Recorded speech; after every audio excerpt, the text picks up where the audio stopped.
Pregnancy and childbirth are a woman's job, right? Men don't really have a role in it. The words from Stephen reflected well the reason he wasn't supportive when I became pregnant. Just before this, I received a call from Brittany. Hello? Right now, your husband is at the hospital with a pregnant woman. Wait, what? Stephen is on a business trip. My mind was filled with confusion. I'm heading there right now. Turns out, Lisa and Stephen had been dating for the past year. The reason was due to Stephen's selfish thinking. There's no way I could let Stephen continue with his pathetic excuses. Normally, I'm quite reserved, but this time, my patience had truly run out. My name is Sarah. I used to work as a nutritionist in a general hospital, but for certain reasons, I've become a stay-at-home mom now. I met my husband Stephen about 1.5 years ago at a friend's wedding. Unlike me, who struggles with conversation, Stephen was always the life of the party. We started talking at the after-party and exchanged contact details. Initially, I felt Stephen was a bit frivolous, but soon I was drawn to his outgoing nature, and we quickly decided to get married after just 6 months of dating. Soon after our marriage, I found out I was pregnant. Of course, I was thrilled about the baby, but with work and adjusting to married life, things got quite busy. I decided to quit my job and focus on raising our baby. The handover from that point was extremely hectic. Just when I thought I'd found a suitable replacement at work, I was devastated by some news. Our baby wasn't growing properly, leading to a heartbreaking outcome. The doctor told me, "It's not your fault, these things just happen sometimes," but I couldn't shake the feeling of regret. I blamed myself, thinking I had neglected taking care of my health because I was so swamped with work. As for my job, the transition was finally complete, and with the new replacement coming in, I decided to leave as planned. For a while, I chose to take it easy at home. When I announced my pregnancy, Stephen was thrilled. But, given his personality, he sometimes said things that hurt me. During my pregnancy, I was naturally very careful with my diet. I believe most expectant mothers would be, but I had an edge. I'm a qualified nutritionist. Using my expertise, I prepared healthy meals every day. But it seemed that wasn't enough for my husband. I can't eat these bland dishes all the time. But this menu is good for your health too. Eventually, Stephen began pushing aside the meals I prepared and started eating greasy fast food right in front of me. Yep, this is definitely the best. Being pregnant, my taste buds had changed, and often, I couldn't bear the smell of his food. Moreover, Stephen didn't quit smoking, even after knowing about our baby. It's one thing to smoke away from me, but he frequently lit up in the same room. Stephen, you know that smoking in front of me can harm our baby, right? I've heard about it, but a little bit won't hurt. You smoke every day even though you say that. It makes me feel sick too, so stop it. Well, ain't that a bummer?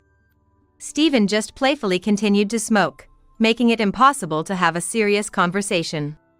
As my pregnancy progressed, my belly started to show more.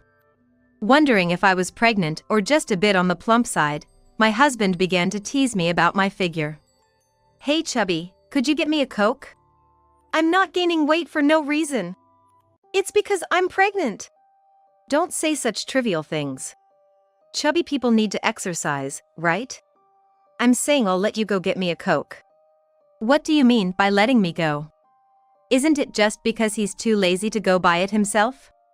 Stop it, I'm not feeling well today and even moving hurts. If you want Coke, go buy it yourself. You really know how to kill the mood. If you were my ex-girlfriend, she'd at least say something like, "Sure, honey, I'll get it for ya." Being compared to his ex really ticked me off.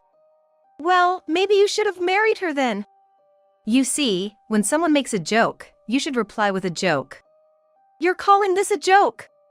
Fine, the Coke thing was a joke too. It's getting late. Good night. But even after that, my husband continued to make insensitive remarks. He even took a photo of my belly while I was sleeping and posted it on social media without my permission. I protested strongly, but all he said was, "Everyone found it funny, so what's the problem?" He sounded like I was talking to a child. By the way, I have a younger sister named Lisa, 2 years apart in age. Unlike me, who doesn't interact with many people and enjoys books and studying, my sister has always been outgoing and had many friends. She seems well aware of her strengths and often acts sweet and spoiled towards me. One morning during my pregnancy, I wasn't feeling well and had a doctor's appointment. I asked Stephen if he could lend me the car, but he said he wanted to take the day off and relax. While we were arguing, I got a call from my sister. "Hey Sarah, can you give me a ride today?" "I can't today, I have a hospital appointment." Then, through the phone, I heard Lisa's loud voice. "What? I took the day off 'cause I want to go to an outlet mall in the suburbs." It's a hassle when someone suddenly asks for a favor. I asked Lisa why it had to be today. "There's a limited time sale on some designer items. I'm heading over now." It's a hassle, you know the outlet mall is far, right? What if I miss my appointment? You shouldn't be so selfish. You want to lose friends? Anyway, I'm on my way there now. She hung up without waiting for a response. Just got a call from my sister, she wants me to drive her to the outlet mall. Just take her, Lisa doesn't have a driver's license, right? But I have a hospital appointment later. Wait, how did you know Lisa doesn't have a license? Oh, that? You told me once before. Just take her, will you? Stephen was mumbling something unintelligible. In the meantime, Lisa, who lives nearby, quickly arrived at my house. You didn't have to come all the way here, Sarah was gonna pick you up from your place. Sorry for the inconvenience. Don't just decide things on your own. I've been feeling nauseous all morning and it's been a tough day as it is. She's so narrow-minded. Put up with her even if she's such a pain as a sister. I was the one who's been dragged into this. In the end, I had to drop my morning chores to accompany Lisa on her shopping trip. I wasn't interested in the outlet mall. But Lisa, being all excited, dragged me around so much that I felt like I might throw up. Our shopping took way longer than planned. I had to rush to drop her off, and I ended up being late for my doctor's appointment.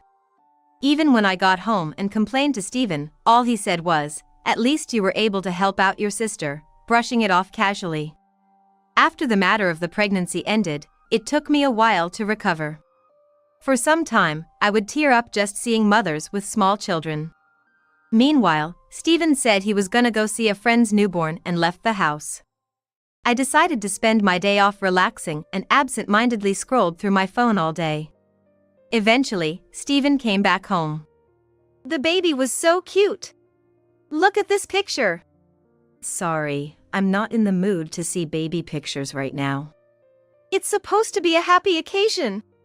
You don't like seeing babies? Are you even a woman? His words deeply hurt me. It felt like he was implying that since I couldn't have a baby, I wasn't a true woman. Despite my subtle refusal, Stephen kept showing me the picture. The baby on his phone was indeed very adorable. I felt tears welling up in my eyes. See, I told you the baby is cute. You're even getting emotional about it. Yes, babies are adorable. I wanted one too. But right now, the pain of losing my baby is too much for me. Like I care. Your main role is to give birth. It's your fault you failed. I finally broke down crying. Stephen didn't seem to understand how I felt and continued to complain to a friend over the phone about our situation. So, what happened after all of that? One day, while spending a weekday at home, I received a call from a friend who works at a children's hospital. Hey, I saw your husband at the hospital with a pregnant woman. What? Stephen is on a business trip. Really? Well, congrats. The woman next to him is your sister. He's accompanying her, such a sweet husband. I haven't seen my sister in about 6 months and had no knowledge of her being pregnant. Are you sure, Brittany? Isn't it someone else? I don't think so. I clearly remember the wedding pictures you showed me at your place. I'm pretty sure it's your husband and your sister. I'm heading there right now. I quickly hung up the phone and headed to the hospital. I met Brittany when she was doing administrative work at a general hospital. Since we lived close by, Brittany took the initiative to start our friendship. Later, Brittany, who has a child, switched jobs to work at the hospital closer to her home. Even so, our friendship continued, and now we frequently visit each other's homes. She had joyfully looked at my wedding photos, which we often shared. Being the positive person she is, she probably realized my husband was accompanying my sister and called to congratulate me. I rushed to the hospital in my car. Just then, Stephen and Lisa were coming out of the entrance. I decided to try one of Stephen's favorite jokes on them. I appeared before them and said, "Congratulations on the pregnancy. What a lovely couple you make." Both of them looked startled, glancing at each other. Lisa's voice checked Stephen as he tried to brush it off casually. "You haven't told Sarah about us yet, have you?" Lisa sighed and suggested we go to a nearby cafe. Of course, I agreed and drove them to the cafe. "Lisa, aren't you single? Do you have a baby on the way?" "Yes, it's Stephen's baby." "What do you mean? Why is there a baby between Stephen and you?" "We've been dating for the past year." I was shocked by Lisa's words. That would have been around the time we got married. Would that mean Stephen was seeing both of us at the same time? People might call it cheating, but I was serious about it. "Seriously? Then what was our married life all about?" "I enjoyed our time together, but I kinda got tired of just being with you. Stephen says he prefers me." Their casual conversation gave me an intense feeling of discomfort. Apparently, during our wedding, Stephen had taken a shine to Lisa, who's vibrant and outgoing, and they began communicating afterwards. It seems for Stephen, our wedding was just another place to pick up women.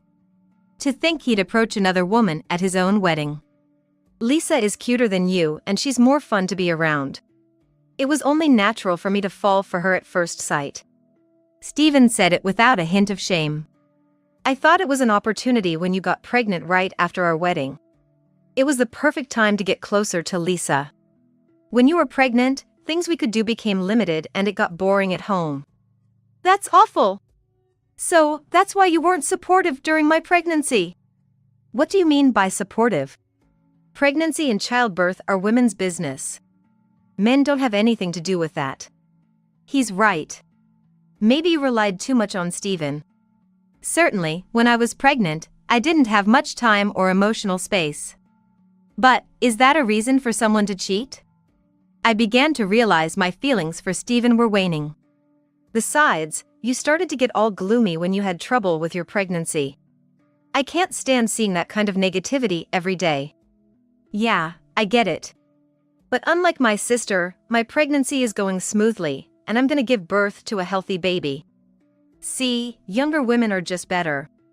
At that point, I thought, there's no reason to accommodate this guy anymore. I felt determined to act on my feelings. Got it. Let's get a divorce. I thought it was an obvious decision, but Stephen seemed visibly shaken. Why the sudden decision? Can't you think it over? I couldn't quite grasp what Stephen was saying. Why? Aren't you planning to raise a child with Lisa from now on? I'll continue dating Lisa. But I want my home to be with Sarah. Both Lisa and I asked in unison, why? Lisa is great to look at and we get along, but she doesn't work or do any chores, living at her parents'. I can't support her on my salary alone. So, you're saying you want to split the bills like we always have and occasionally visit Lisa? Yes. Don't you think that's the most peaceful solution? Lisa and I replied in sync, no, we don't. You think there's such a convenient arrangement? That's just not acceptable. Lisa and I were our little secret, you know? It added some spice to my life. Stephen's voice trailed off towards the end. Stephen, was that all your commitment worth? You never do anything at home, Lisa. And you're always wanting this lavish lifestyle. I have a lifestyle that suits me. My parents are still supporting me without complaining. I could see that. My parents have always spoiled my sister, treating her like a princess. As a result, Lisa has always had high standards and a penchant for luxury. Even today, despite her noticeable baby bump, Lisa is pushing herself to wear high heels, and she's paired them with upscale bags and accessories to match.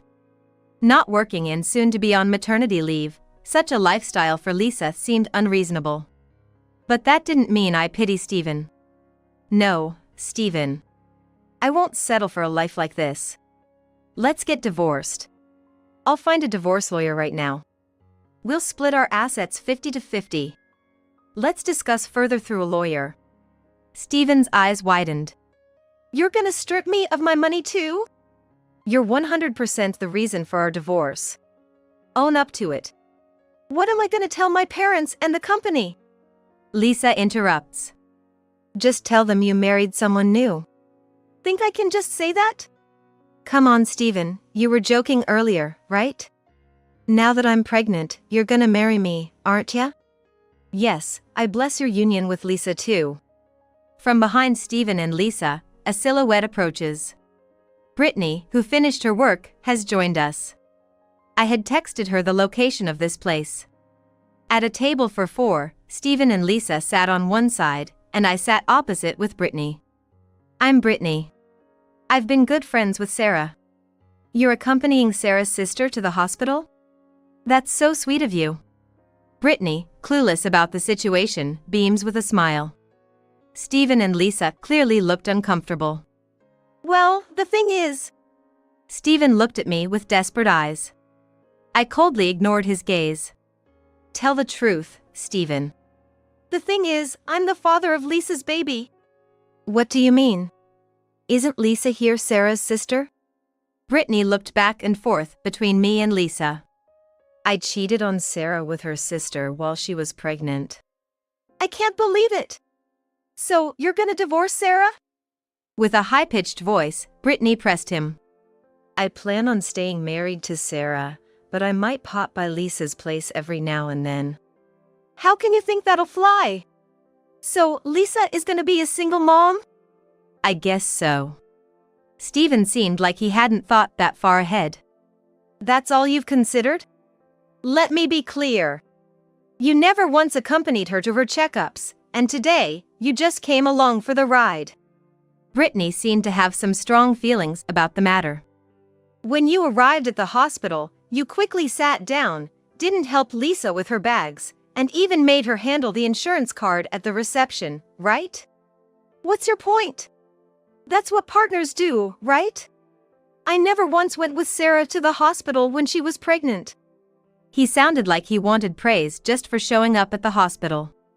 I see pregnant women every day. I can tell you right now, if you keep this up, you're not gonna be a good father. I was inwardly shocked to hear the usually mild-mannered Brittany speak so forcefully. But, her observational skills during work were truly something to admire. Lisa seemed quite taken aback by Brittany's remark that Steven not gonna be a good father. Steven is kind to me, you know. I'm not fooled by superficial kindness. Lisa, raising a child alone is tough. Monthly child support isn't gonna be enough. Child support? If you don't marry, you have to pay. That's your responsibility. Quick math showed the expenses would be staggering. It didn't seem like a sustainable situation, but this was Steven's own doing. Steven seemed to grow anxious. Suddenly, he glanced at the cigarettes on the table. Mind if I smoke? Absolutely not. There's a pregnant woman right beside you. Don't you even have that much awareness? Brittany became even more stern, her expression turning fierce. I just can't handle this tension. He didn't even quit smoking when I was pregnant. With that attitude, I'm worried about the future. Sarah, you'd be better off divorcing him. I'll go get a lawyer's contact for you. I'll need to borrow your car. Brittany's decisiveness seemed to baffle both Steven and Lisa, but to me, her assertiveness was reassuring. With her usual brisk pace, Brittany left the place, apparently headed to a lawyer's office. Steven rested his forehead on his hand, elbow on the table. What am I gonna do? Stay married to me and pay Lisa child support. Or divorce me and marry Lisa. Or pay alimony to both of us. I laid out the 3 options for Stephen. Whichever he chose, tough times were clearly ahead. Isn't there another way? There isn't. At the end of the day, this is a mess you made. If you could show it in your actions instead of money, great, but I don't see that happening. I stared at the forlorn cigarette on the table. I'll do my best. That vague promise ain't gonna cut it. With no resolution in sight, I turned to Lisa. Lisa, which one sounds good to you? Obviously, the second one. I want us to raise our child together. After Stephen comes back home or on his days off, I'd like some time for myself too. Right, so for the second option, we'll add helping with childcare on weekends and after work. As we discussed our future, Brittany returned with a lawyer's contact. I've brought it back. Whether you contact the lawyer or not is up to you too. I'd do it if I were in your shoes. Ike, of course, agreed immediately. Lisa and Brittany agreed as witnesses. Eventually, Stephen reluctantly agreed too. We left the cafe, saw Brittany off, and I drove Stephen and Lisa straight to the lawyer's office. The divorce process started without any issues. That said, we couldn't just start living apart from today. Stephen and I returned to the same house. Once we were alone as a couple, the house was filled with a heavy silence. Considering it might be our last time together, how about I make your favorite beef stew tonight? Yeah, sounds good. Tomorrow, start packing and look for a new place to stay. I'll be doing the same. I put in extra effort to make the stew better than usual. Soon, freshly made stew was placed on the dining table. I called out to Stephen, but all I got was a "just a minute." He didn't seem to be coming to the table anytime soon. While waiting for the meal, he played games on his phone. It's always the same story, he keeps me waiting with no sense of when to stop. It makes me think he acts just like a kid. I wonder if he'll do the same with Lisa. Finally, Stephen sat down at the table.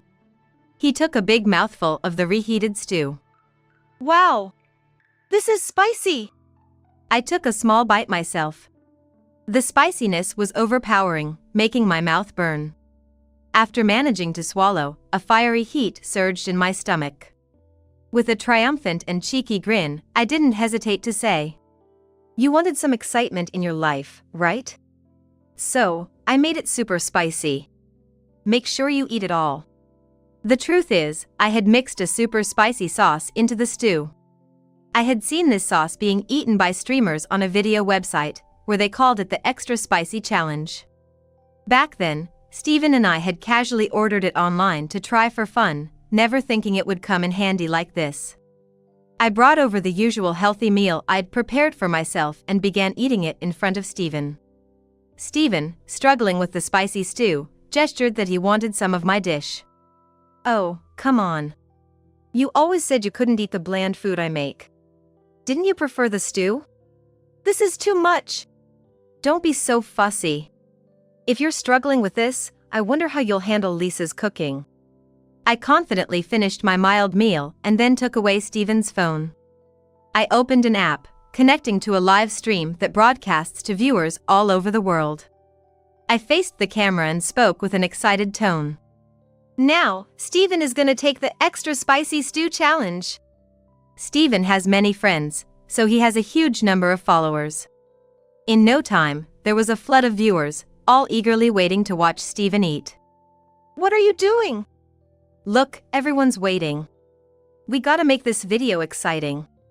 His friends were delighted, giving him tons of likes. Among those who commented, Lisa was there too. If you quit midway, your friends will be disappointed. Reluctantly, Stephen took a bite of the super spicy stew. Stop it!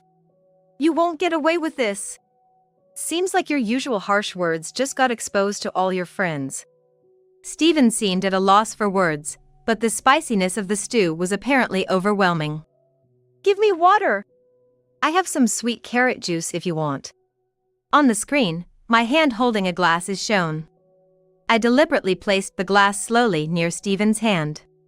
Stephen, seemingly unable to wait, gulped down the juice. Suddenly, a loud scream echoed throughout the neighborhood. This is hot! This isn't carrot juice!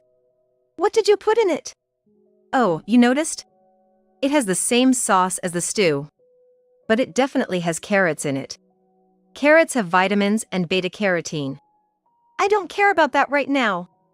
It's so spicy, help me. We have plenty more juice if you want a refill. Just give me water. That scene was a huge hit in the video. Aside from the numerous comments, there were friends personally messaging Steven.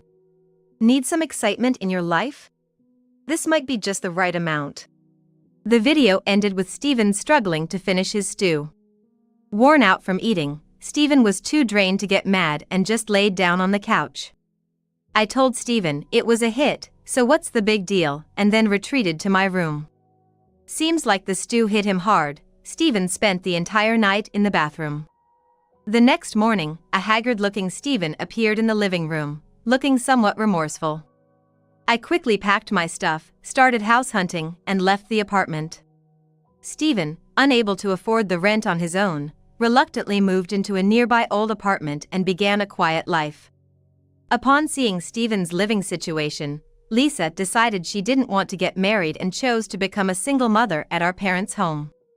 For Steven, it seemed that Lisa running away was quite a shock. He probably realized that what Lisa had truly dreamt of wasn't marrying him, but leading a lavish and glamorous life. Of course, Lisa is relentlessly seeking child support. I started working at the hospital where Brittany works. It's reassuring and quite comfortable working alongside colleagues I get along with. As I became more settled in my job, I began introducing nutritious recipes beneficial during pregnancy at the hospital. They were very well received, and I earned a good reputation as a popular nutritionist in the local area. Drawing from my experiences and feedback from the pregnant women I met at the hospital, I've come up with several new recipes. It's a challenging job, but immensely rewarding. Of course, at the end of each recipe, I always include a note: avoid excessive spiciness.